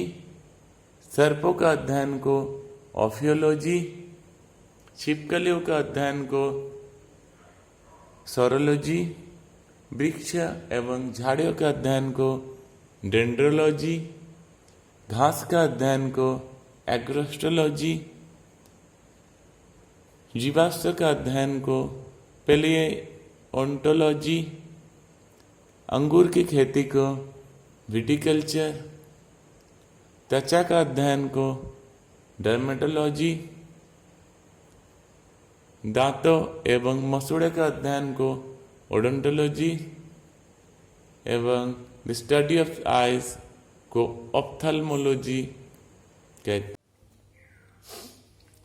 नेक्स्ट है एंडोक्राइन सिस्टम या अंतःस्रावी तंत्र। ये एंडोक्राइन सिस्टम दो प्रकार का है। एक है एक्सोक्राइन ग्लैंड्स, जिसको बहिस्रावी ग्रंथियां कहा जाता है। दूसरा है एंडोक्राइन ग्लैंड या अंतःस्रावी ग्रंथियां। दोनों में अंतर यही है, एक्सोक्राइन ग्लैंड से एंजाइम का स्राव होता है। तो एक्सोक्राइन ग्लैंड से क्या होता है? एंजाइम का स्राव होता है। आपको क्वेश्चन में पूछा जाता है कि एक्सोक्राइन ग्लैंड से एंजाइम का स्राव होता है या हार्मोन का स्राव होता है, तो आपको बताना है कि एक्सोक्राइन ग्लैंड से एंजाइम का स्राव होता है। और ये एक्सोक्राइन ग्लैंड का एक एग्जाम्पल है दुग्ध ग्रंथि, अश्रुग्रंथि, लार ग्रंथि एटसेट्रा। नेक्स्ट है एंडोक्राइन ग्लैंड। ये एंडोक्राइन ग्लैंड यानी अंतःस्रावी ग्रंथि, इससे क्या होता है? हार्मोन का स्राव होता है। अगर पूछा था कि हार्मोन का स्राव कौन से ग्रंथि से होता है, तो आपको बताना है एंडोक्राइन ग्लैंड से। यानी एंडोक्राइन ग्लैंड से हार्मोन का स्राव होता है एवं एक्सोक्राइन ग्लैंड से एंजाइम का स्राव होता है। एंडोक्राइन ग्लैंड का कुछ एग्जाम्पल है, जैसे पीयूष ग्रंथि यानी पिट्यूटरी ग्लैंड एवं थायराइड ग्लैंड। अभी हम डिस्कस करेंगे पिट्यूटरी ग्लैंड या पीयूष ग्रंथि के बारे में। पिट्यूटरी ग्लैंड को मास्टर ग्रंथि के रूप में जाना जाता है। ये अक्सर क्वेश्चन में आ जाता है कि मास्टर ग्रंथि के रूप में किसको जाना जाता है, तो मास्टर ग्रंथि के रूप में पिट्यूटरी ग्लैंड या पीयूष ग्रंथि को जाना जाता है। दूसरा है ये पीयूष ग्रंथि या पिट्यूटरी ग्रंथि कहाँ स्थित है। पिट्यूटरी ग्रंथि यानी पीयूष ग्रंथि कहाँ स्थित है? ये पिट्यूटरी ग्रंथि कपाल के स्फेनाइड हड्डी में स्थित है। पिट्यूटरी ग्लैंड कहाँ स्थित है? जो हमारा कपाल है, कपाल के स्फेनाइड हड्डी में स्थित है। यानी pituitary gland is situated in sphenoid bone of the forehead. Pituitary gland कहाँ स्थित है? कपाल के स्फेनाइड हड्डी में स्थित है। यानी pituitary gland is situated in sphenoid bone of the forehead. Next, pituitary ग्रंथि यानी पीयूष ग्रंथि से निकलने वाले हार्मोन का नाम क्या है? पीयूष ग्रंथि से निकलने वाले हार्मोन का नाम क्या है? पीयूष ग्रंथि से निकलने वाले हार्मोन का नाम है, पहला एसटीएच हार्मोन। एसटीएच हार्मोन यानी सोमाटोट्रॉफिक हार्मोन। दूसरा है टीएसएच हार्मोन। टीएसएच हार्मोन जिसको थायराइड स्टिमुलेटिंग हार्मोन कहते हैं। तीसरा है एसीटीएच हार्मोन। एसीटीएच हार्मोन यानी एड्रीनो कॉर्टिकोट्रॉफिक हार्मोन, यानी एड्रीनो कॉर्टिकोट्रॉफिक हार्मोन। चौथा है जीटीएच हार्मोन। जीटीएच हार्मोन को गोनाडोट्रॉफिक हार्मोन के नाम से जाना जाता है। जीटीएच हार्मोन का पूरा नाम क्या है? गोनाडोट्रॉफिक हार्मोन।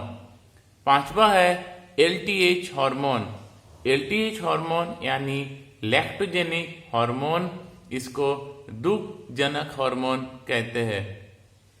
नेक्स्ट है एडीएच हार्मोन, यानी छठा हार्मोन कौन सा है? एडीएच हार्मोन यानी एंटी ड्यूरेटिक हार्मोन। तो ये सब हार्मोन पीयूष ग्रंथि से निकलता है।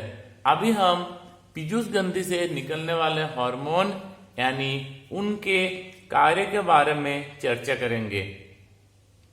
The function of the hormones secret by the pituitary gland.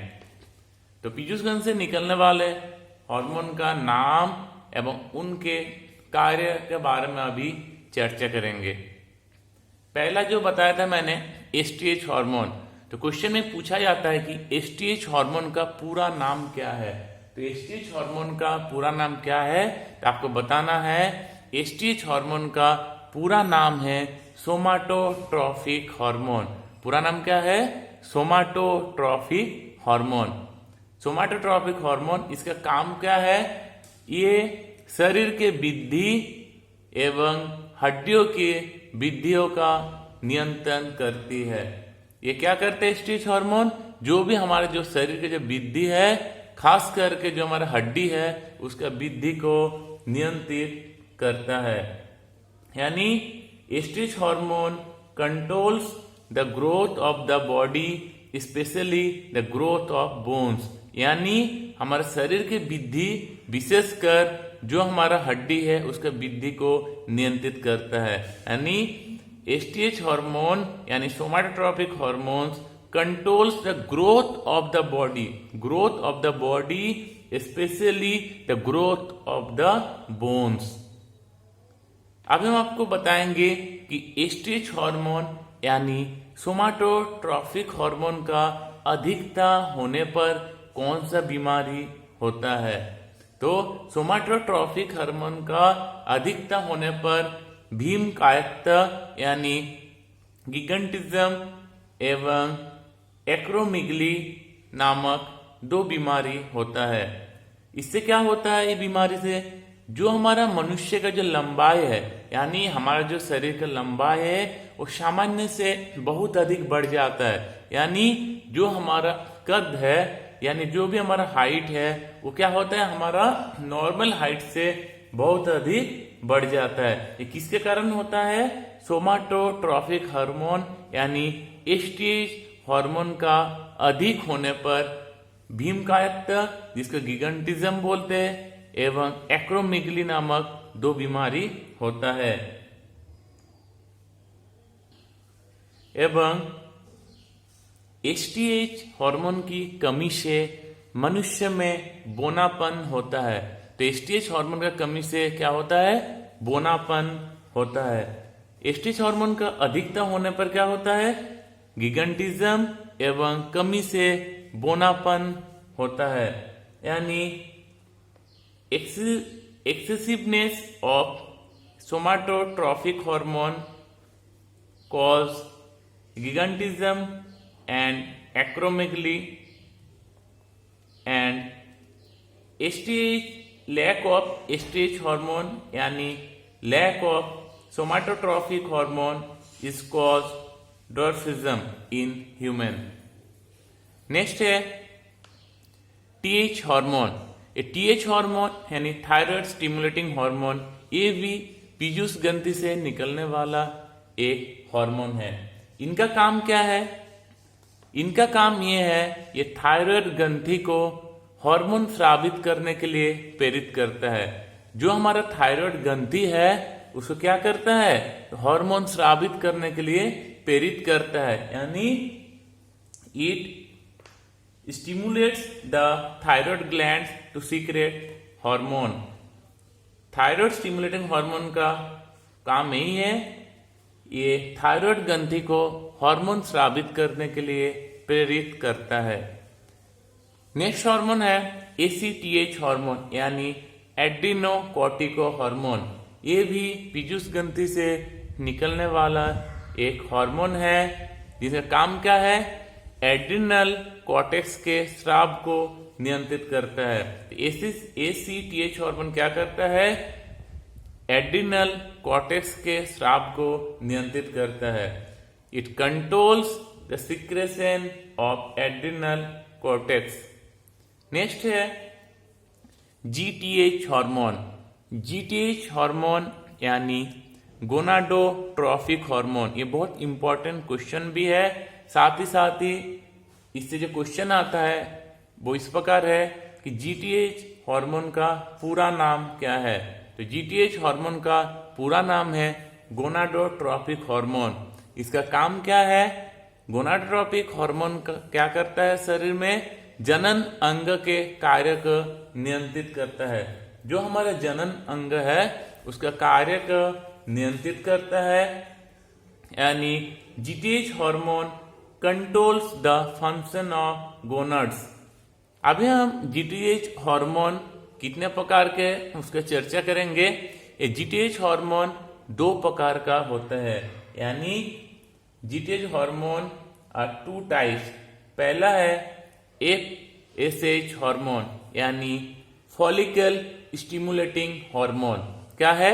Follicle stimulating hormone. इसका काम क्या है? ये शुक्राणु जनन में सहायता करता है। क्या करता है? शुक्राणु जनन में सहायता करता है, यानी in male it stimulate spermatogenesis in the seminiferous tubules of the testis. ये क्या करता है? शुक्राणु जनन में सहायता करता है। दूसरा, ये अंडाशय में फोलिकल की वृद्धि में भी मदद करता है। जो हमारा अंडाशय है उसमें क्या करता है? फोलिकल की वृद्धि में मदद करता है। In female it stimulates the Graafian follicles of the ovary to secrete the hormone estrogen। Next है एलएच हार्मोन। एलएच हार्मोन यानी ल्यूटेनाइजिंग हार्मोन। एलएच हार्मोन का पूरा नाम क्या है? ल्यूटेनाइजिंग हार्मोन, जो गोनाडोट्रोफिक हार्मोन का एक भाग है। इसका काम क्या है? ये एक अंतराल कोशिका उत्तेजक हार्मोन है। क्या ये? अंतराल कोशिका उत्तेजक हार्मोन है। नर में इसके अभाव से अंतराली कोशिकाओं में टेस्टोस्टेरोन हार्मोन एवं मादा में एस्ट्रोजन हार्मोन स्रावित होता है। तो नर में इसके अभाव से क्या होता है? जब हमारे अंतराली कोशिकाओं में टेस्टोस्टेरोन हार्मोन एवं मादा में एस्ट्रोजन हार्मोन स्रावित होता है।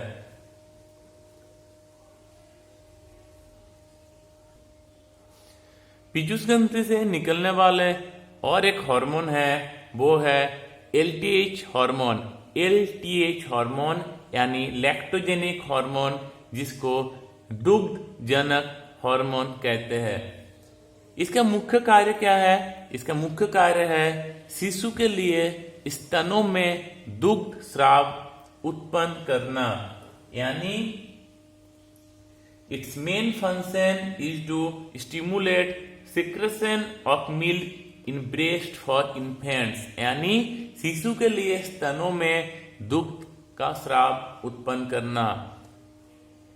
पीयूष ग्रंथि से निकलने वाले और एक हार्मोन वो है एडीएच हार्मोन।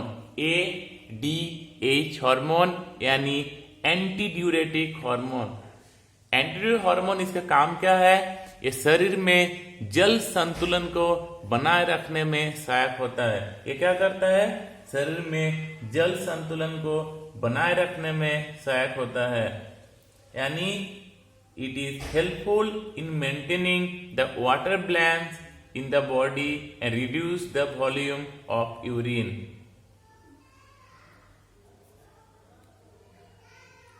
और एडीएच हार्मोन के कारण छोटी छोटी रक्त धमनियों का संकीर्णन होता है एवं रक्त दाब बढ़ जाता है।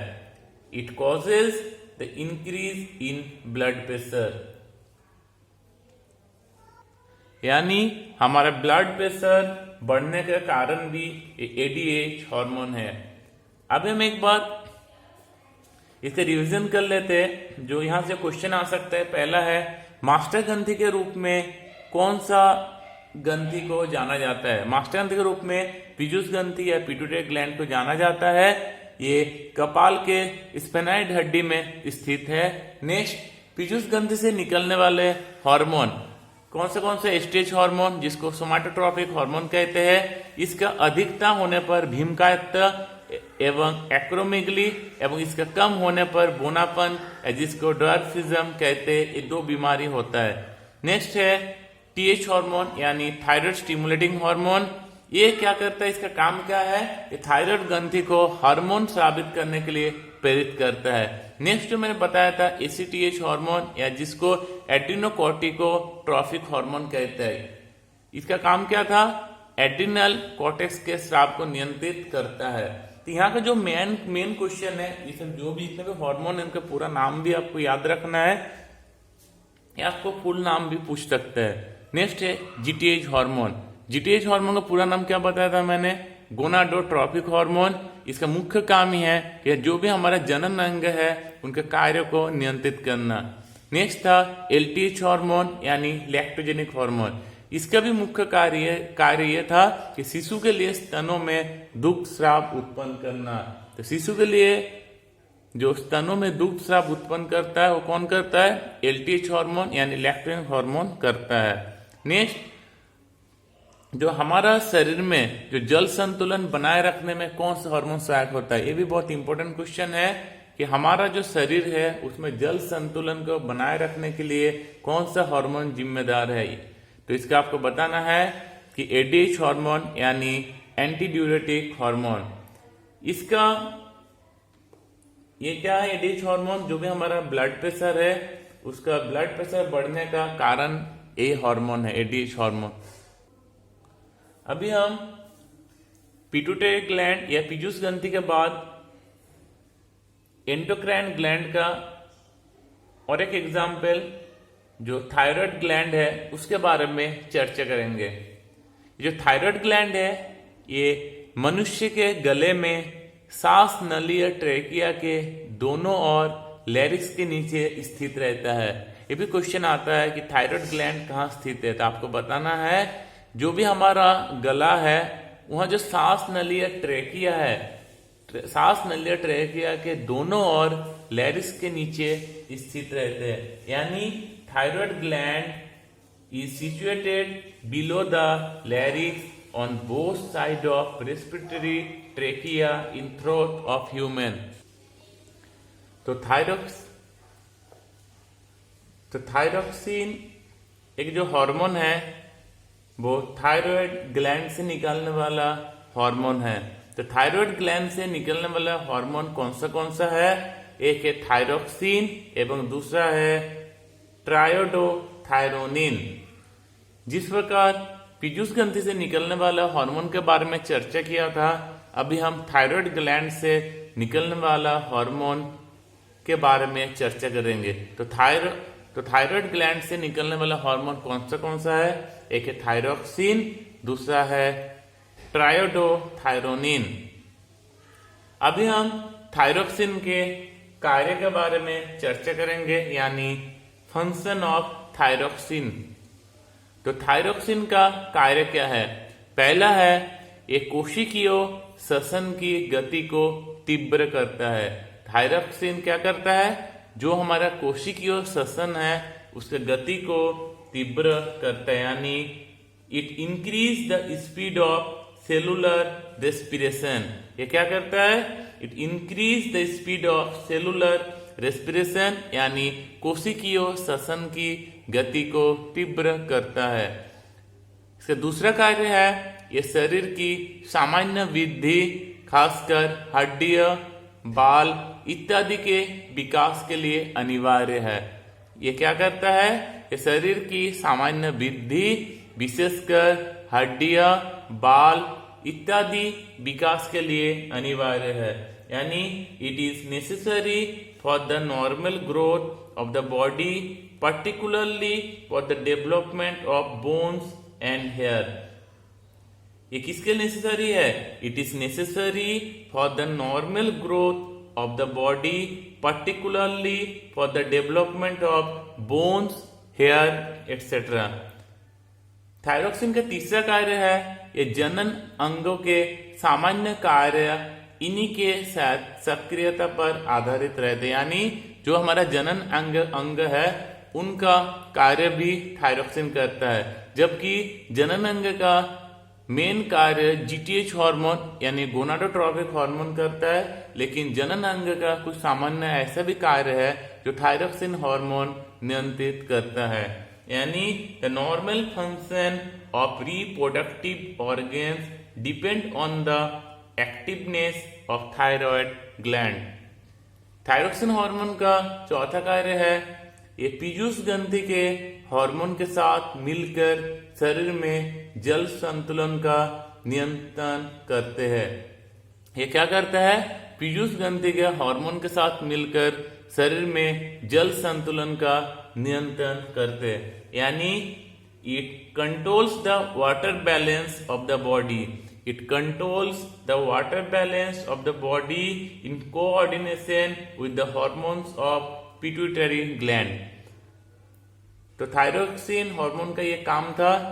जो जल संतुलन भी कौन करता है? ये थायरोक्सिन हार्मोन करता है। जबकि हम आपको बताया था कि जो शरीर में जल संतुलन को बनाए रखने में सहायक हार्मोन कौन सा है? एडीएच हार्मोन, यानी एंटीड्यूरेटिक हार्मोन का मेन काम यह था कि जल संतुलन को शरीर में बनाए रखना, जबकि थायरोक्सिन का हार्मोन का भी जल संतुलन बनाए रखना काम है। यानी ये थायरोक्सिन हार्मोन क्या करता है? जो पीयूष ग्रंथि के हार्मोन के साथ मिलकर ये भी काम करता है। अभी हम थायरोक्सिन के कमी से होने वाले रोग के बारे में चर्चा करेंगे, जो भी बहुत ही आम बात है। अभी हम थायरोक्सिन के कमी से होने वाला रोग यानी the disease cause by the deficiency of thyroxine के बारे में चर्चा करेंगे। पहला है जड़ मानवता यानी केटिनिज्म। तो थायरोक्सिन के कमी से होने वाला रोग कौन सा है? केटिनिज्म। तो आपको क्वेश्चन पूछे जाते हैं कि केटिनिज्म जो बीमारी है कौन सा हार्मोन के कमी के कारण होता है? तो आपको बताना है थायरोक्सिन हार्मोन के कमी के कारण। अभी हम जितना भी बीमारी बताएंगे उस सब बीमारी थायरोक्सिन के कमी के कारण ही होता है। तो आइए हम जान लेते हैं कि केटिनिज्म बीमारी क्या होता है। ये जो केटिनिज्म बीमारी है, ये जो रोग है, ये बच्चों में होता है। इसमें क्या होता है? बच्चों का मानसिक एवं शारीरिक विकास अवरुद्ध हो जाता है। इसमें क्या होता है? बच्चों का शारीरिक एवं मानसिक विकास अवरुद्ध हो जाता है। This disease effect the children, यानी cretinism disease effect the children the mental and physical retardness of the children. इसमें क्या होता है? बच्चों का मानसिक एवं शारीरिक विकास अवरुद्ध हो जाता है। नेक्स्ट है मिक्सिडमा। नेक्स्ट क्या है? मिक्सिडमा। मिक्सिडमा बीमारी भी थायरोक्सिन के कमी से होने वाला एक रोग है। इसमें क्या होता है? यौवन अवस्था में होने वाले इस रोग में उप अपचय भली भांति नहीं हो पाता है, जिससे हृदय स्पंदन तथा रक्तचाप कम हो जाता है। इसमें क्या होता है? यौवन अवस्था में हृदय स्पंदन एवं रक्तचाप कम हो जाता है। In this disease, which normally attack during youth, the metabolism does not take place properly, which causes reduction in heartbeat and blood pressure। तो मिक्सिडेमा बीमारी क्या होता है? इसमें यौवन अवस्था में हृदय स्पंदन तथा रक्तचाप कम हो जाता है। नेक्स्ट है हाइपोथायरॉयडिज्म। हाइपोथायरॉयडिज्म ये भी थायरोक्सिन के कमी से होने वाला एक आम रोग है, जो वर्तमान समय में सबसे ज्यादा थायरोक्सिन के कमी से होने वाला रोग है। इससे क्या होता है? लंबे समय तक इस हार्मोन की कमी के कारण ये रोग होता है। इस रोग के कारण सामान्य जनन कार्य संभव नहीं हो पाता है। कभी कभी इस रोग के कारण मनुष्य गूंगा एवं बहरा हो जाता है।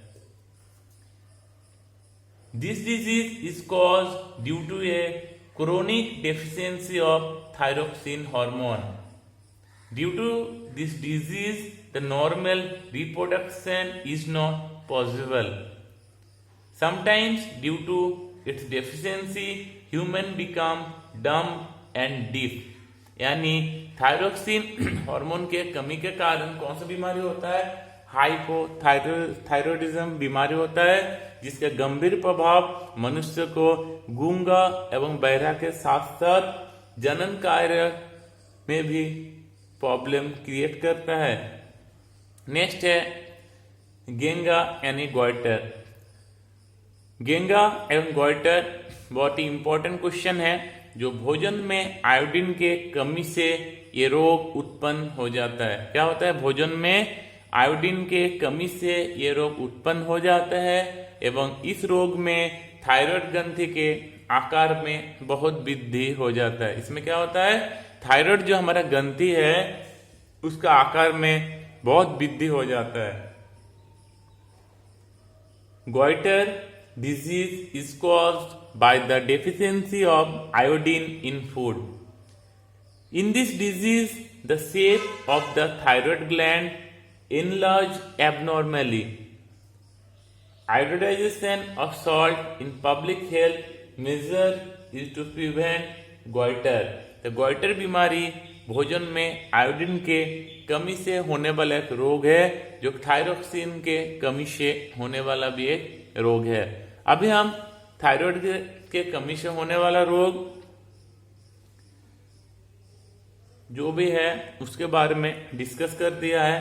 अभी हम आपको बताएंगे अगर थायरोक्सिन का अधिक यानी थायरोक्सिन हार्मोन का अधिक होने पर भी कौन सा बीमारी होता है, यानी the disease caused by the excessiveness of thyroxine. पहला है टॉक्सिक गॉइटर। टॉक्सिक गॉइटर यानी इसमें क्या होता है? टॉक्सिक गॉइटर में हृदय गति तीव्र हो जाता है, रक्तचाप बढ़ जाता है एवं श्वसन दर भी तीव्र हो जाता है। Increase the heart beat, blood pressure एवं इंक्रीज द रेस्पिरेटरी सिस्टम। इससे क्या होता है? जो भी हमारा रेस्पिरेटरी रेट है इससे क्या होता है? ये बढ़ जाता है। थायरोक्सिन हार्मोन अधिक होने से हमारे हृदय गति तीव्र हो जाता है, रक्तचाप बढ़ जाता है एवं श्वसन दर भी तीव्र हो जाता है। नेक्स्ट जो बीमारी है थायरोक्सिन का हार्मोन अधिक होने पर वो है एक्सोप्थेल्मिया। क्या है? एक्सोप्थेल्मिया। इसमें क्या होता है? इस रोग में आंख जो है हमारा आंख फूल के जो हमारा नेत्र कोटर है उससे बाहर निकल जाता है। तो एक्सोप्थेल्मिया बीमारी में क्या होता है? जो हमारा आंख है वो फूल कर हमारा नेत्र कोटर से बाहर हो जाता है। यानी in this disease eyes get bulging out of the eye socket with increase metabolic rate.